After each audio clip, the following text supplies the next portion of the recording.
what exactly is baking? And how do I do it? We are going to be talking about all those things and more on today's episode of Delta G's School of Glam.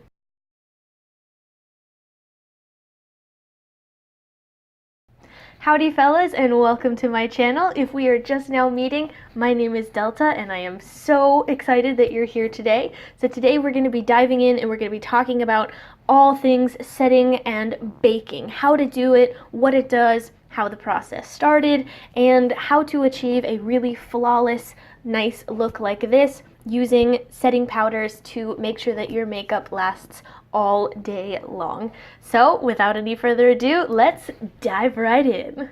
As you guys can see, I have just a little bit of foundation on right now. We've primed, we've put our base down, and I also put just a little bit of eyeshadow on my eyes. I have not put on any mascara or eyebrow product yet, and that is because I don't want the powder that I'm about to use to be getting all kind of stuck in the liquid product, and I would have to go back and fix it.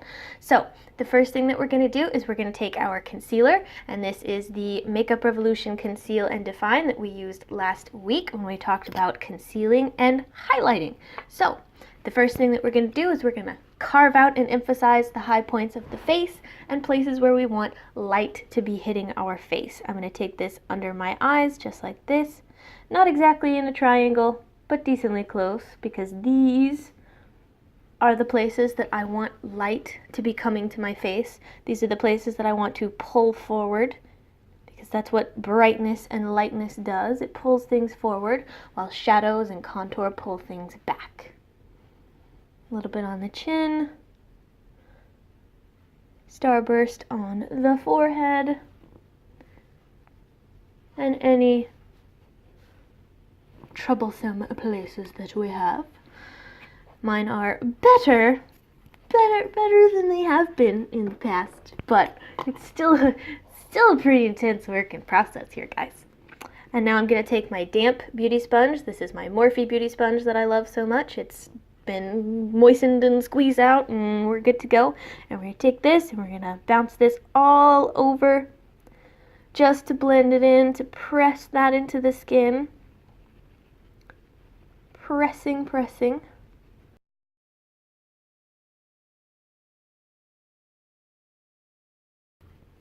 Now, it's pretty important for us to start working with our powder right away, so that's what we're going to do. If we wait too long, this concealer is going to start creasing and settling into the fine lines of our face, and it's not going to look very nice. So we're going to hurry up and do that before the concealer starts to dry, and we're going to be using kind of a cult favorite. I know you guys may have seen this a million times, but this right here is just, it's amazing. It's great, and it is definitely well worth the $5 that it takes to purchase it from Walmart.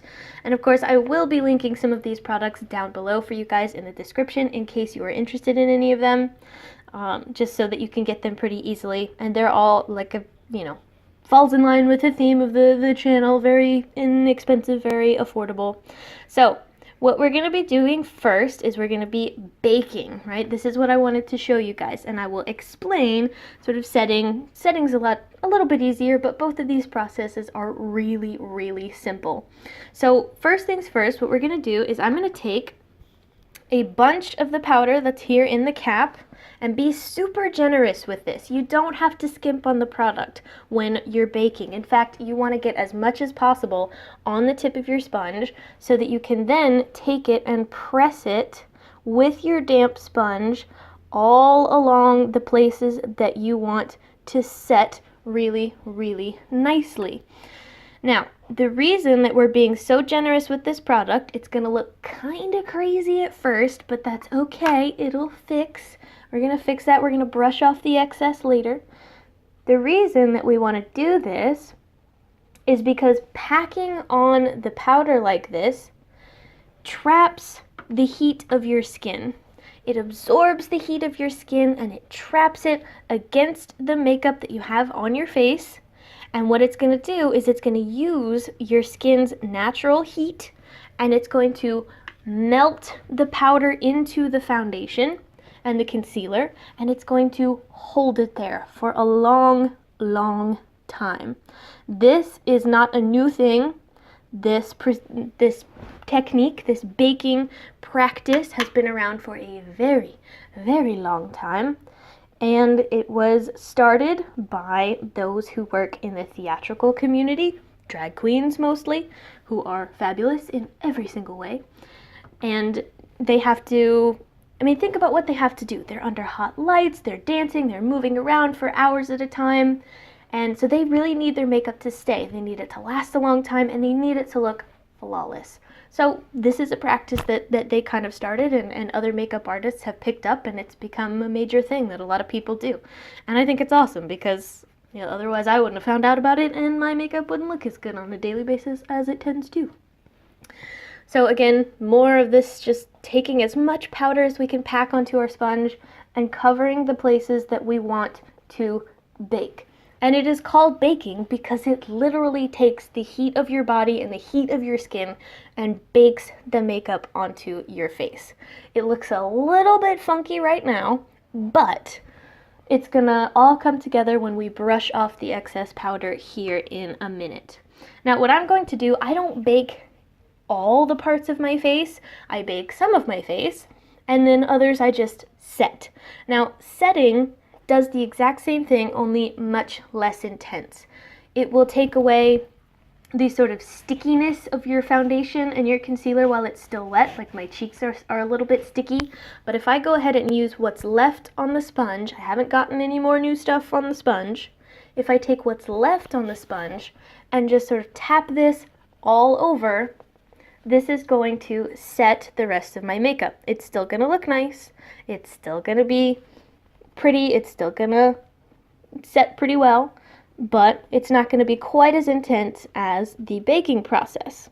Now, I do not bake. I do not do the full-on bake on a daily basis. A lot of times I will just take my nice little e.l.f. brush here or my wet beauty sponge, and I will just merely set my powder, which is I'll take it, I'll dip it into the powder just a little bit and just kind of press over the makeup to set it in, to keep it in place, to lock it in place, and to make sure that none of it creases up, to make sure that the liquid products do not set into the fine lines of your face.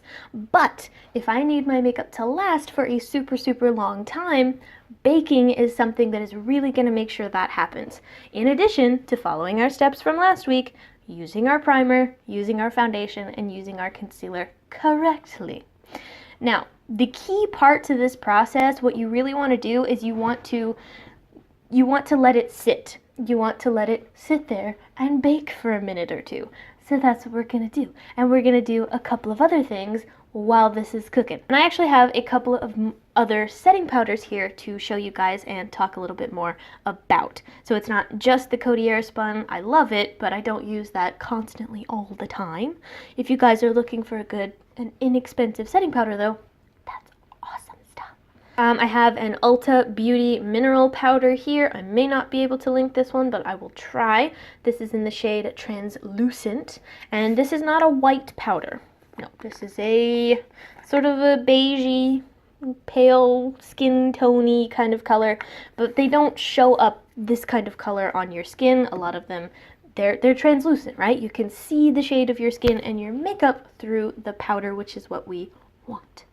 And we have yet another Wet n Wild Photo Focus product. You guys, I'm so into this line. It's great.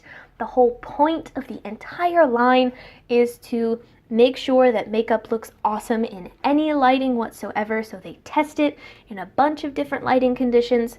This right here is actually super good for eliminating what's called flashback, and that's if you're doing flash photography, if you're at a photo shoot, if you're taking pictures, if you're using a lot of harsh lights.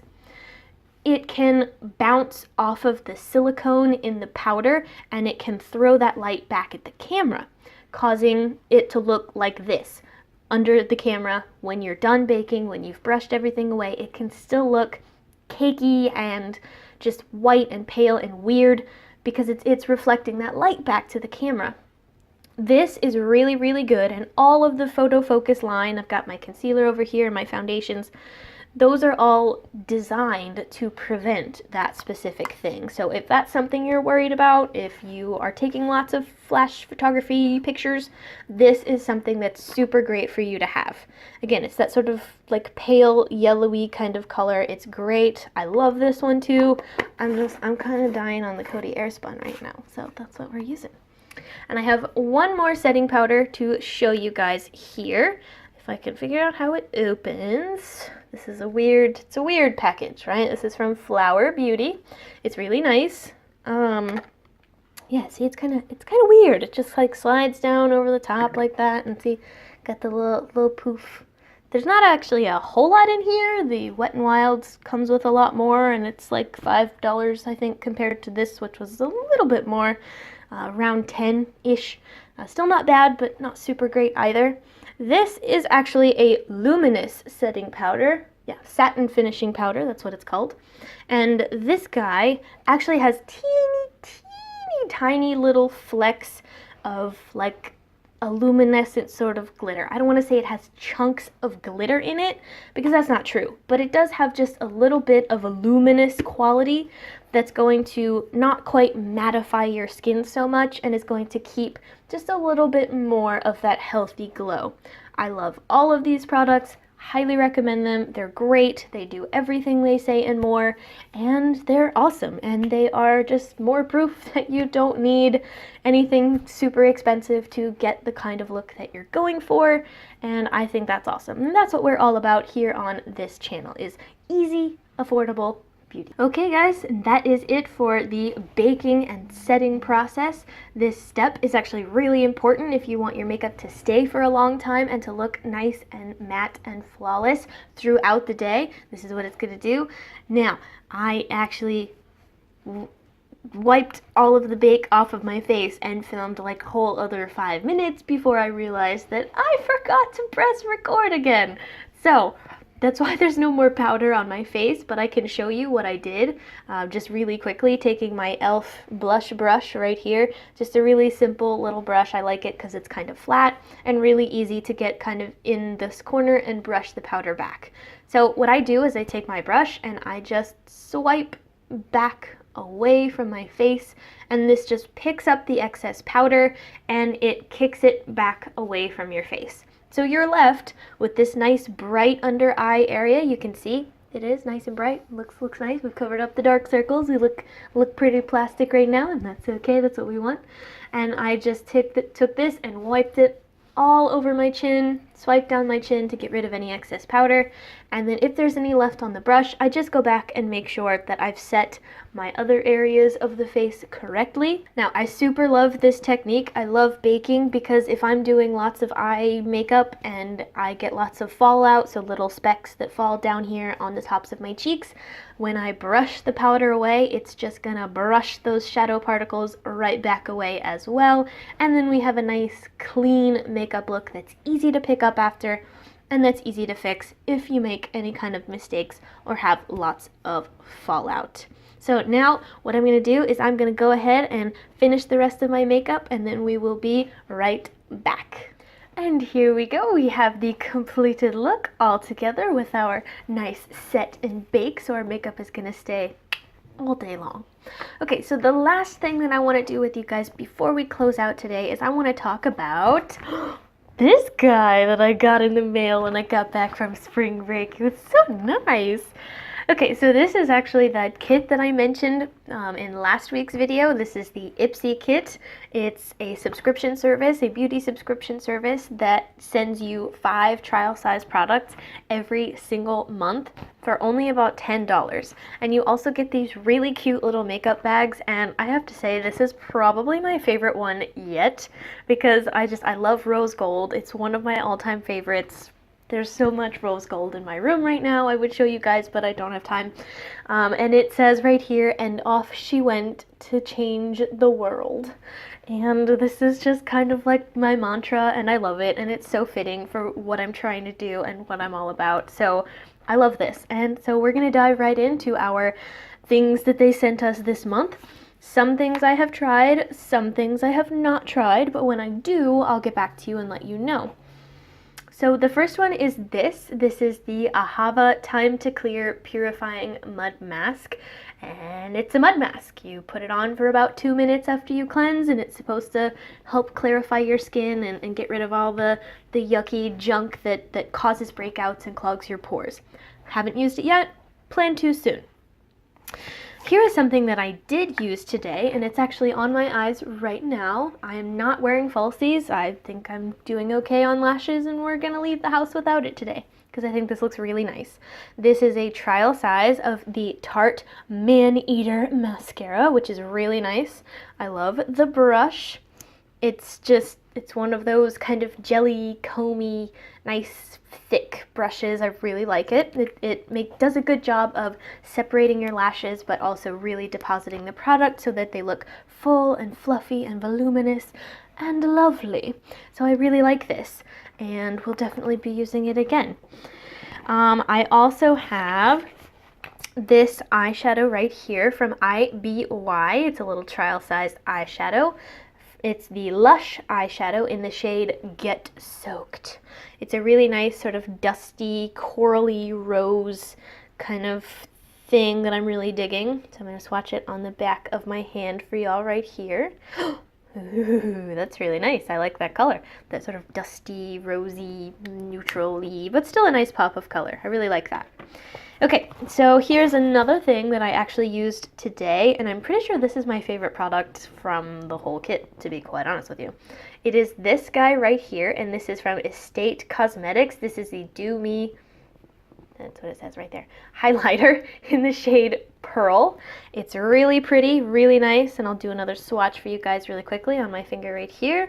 And I'm going to take this on the back of my hand and just kind of show you, because it's this really nice, ooh, look at that, frosty, duochromy, luminescent pearl color that I really, really, really enjoy, and I'm actually using it right now today, so you can see, put that in the sun for you. It's really nice. You can see on this cheek as well. I don't know if you can see it as well because the sun is over there, but I put it here on my cheeks. I love that sort of duochrome, luminescent, pearly color. I love it. It's not super sparkly, and it's a baked highlighter, so it just gives you a really nice luminescent glow that I really, really love. And the last product in this little guy that I got and actually used the other day is a nail polish from Nature's Cartel, and this is the shade Tactful Denial. I really like this color. I'm wearing it right now on both of my fingers. Both of my fingers, I only have 2 fingers. Both of my hands.